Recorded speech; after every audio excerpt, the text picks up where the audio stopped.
salt. God have mercy upon us.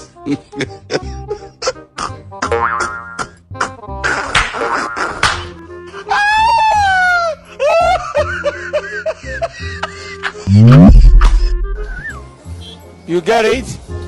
If you don't get it, forget about it. I don't want peace. I want problems always.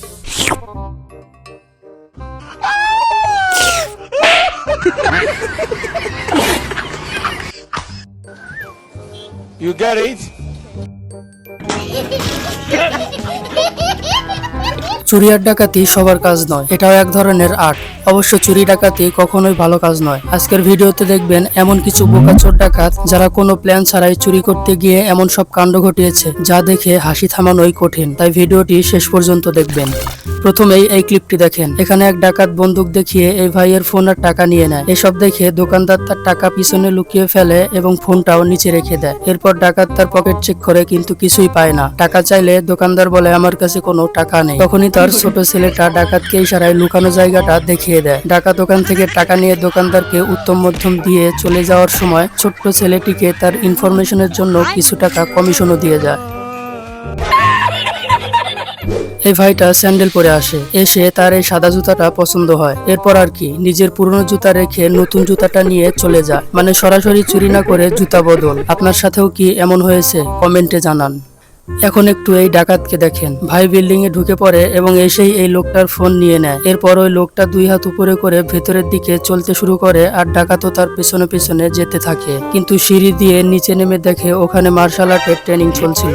এই লোকগুলো ডাকাতকে দেখে ফেলে আর তার দিকে দৌড়ে যায়। এরপর আর কি ডাকাতও ভয় পেয়ে লাগায় দৌড়। কিন্তু উপর থেকেও দুজন আসতে থাকে আর ডাকাত ভাই পুরোপুরি ফেসে যায়। বেচারা ডাকাত ভুল সময় ভুল জায়গায় এসে পড়েছিল।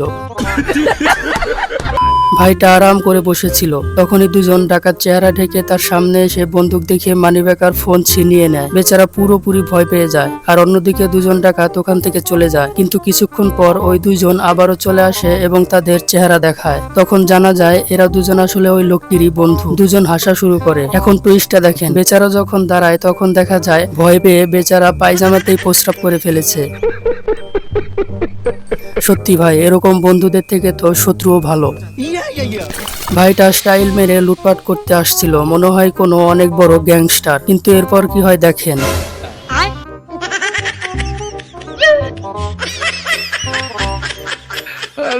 মনে হচ্ছে ভাইটা প্রথমবার ডাকাতি করতে এসেছিল। এখন এই ক্লিপটাকে দেখেন। দুজন চোর বাইকে করে এসে ঘরের বাইরে শুকাতে দেওয়া খাদ্যকেই চুরি করে নিয়ে যায়। সত্যি কি কি দেখতে হচ্ছে। ঘরের বাইরে কোনো কিছু শুকাতে দিয়েও শান্তি নেই। এখানে দুজন চোর আসে আর একটা বাড়ির সামনে থেমে যায়। এখন ভাবুন তো এরা কি চুরি করতে পারে? ফোন, টাকা অথবা বাইক। এরা তো বাড়িটির ভেতরে রাখা পুরো ওয়াশিং মেশিনটাই তুলে নিয়ে যায়।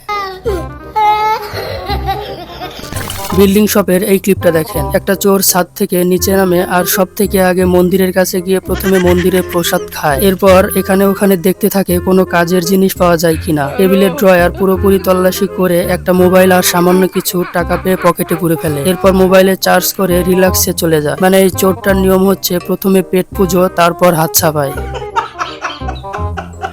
এই চোরটাকে দেখেন। চুরি করতে এসে দোকানেই ঘুমিয়ে পড়ে। সকালে যখন দোকানদার আসে তখন চোর সাহেব সবার সামনে ঘুম থেকে উঠে বসে পড়ে। এখন এরপরের জন্য ঠিক কি নাস্তা অপেক্ষা করছে তা নিশ্চয়ই বুঝেই গেছে।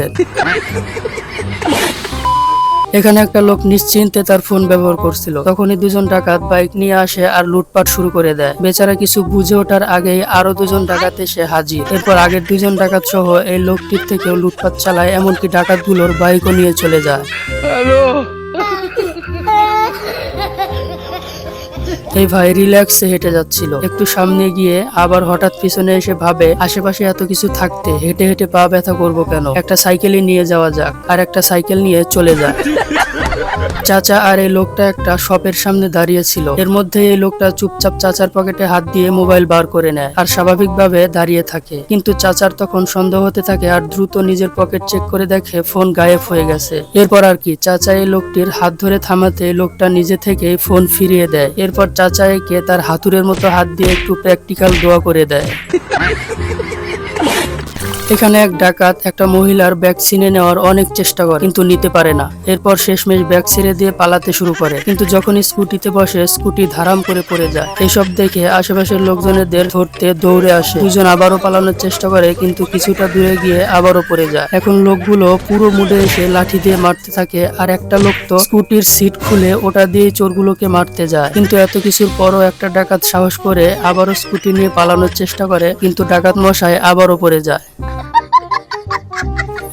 এই মোবাইল শপের ক্লিপটা দেখেন। এই মহাশয় আইফোন দেখছিল আর মাথায় কুবুদ্ধি আটছিল। এরপর সুযোগ পেতেই দুটো আইফোন নিয়ে দৌড়ে দরজা খুলে পালানোর চেষ্টা করে, কিন্তু দরজাই খুলতে পারে না। এরপর আর কি, চোরটা আবারও দোকানদারের কাছে ফিরে এসে ভদ্র ছেলের মতো ফোন ফিরিয়ে দেয়। गजब बेइज्जती है। এই চোর মশাইকে দেখেন পিলার বেয়ে বেয়ে কিভাবে চুরি করতে আসছে। মনে হয় আজকে একটা বড় মাপের হাত ছাপাই না করে যাবে না। ঠিক বলেছেন। আরে এটা কি, কোনো কিছু না নিয়ে খালি হাতেই চলে যাচ্ছে। মনে হচ্ছে চোর মশাইয়ের নিম্নমুখী দরজায় চাপ পড়ে গেছে।